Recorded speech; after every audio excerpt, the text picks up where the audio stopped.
আজ আমার গার্লফ্রেন্ডকে মায়ের সাথে দেখা করতে এনেছি। মা দেখো, আমার গার্লফ্রেন্ড এসেছে। হ্যালো আন্টি জি।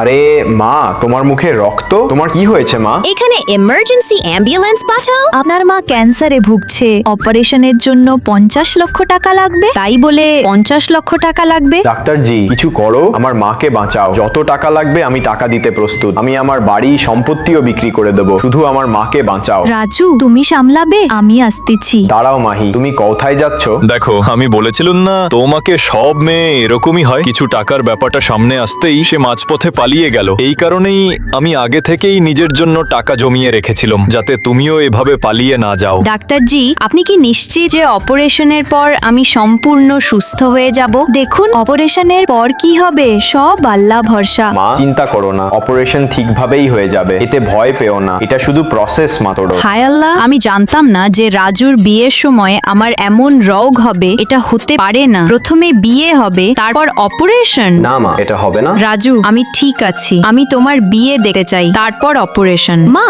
আপনার শুয়ে থাকা উচিত। এখন তো আপনার শরীর খুব খারাপ। মাহি, তুমি কোথায় গিয়েছিলে?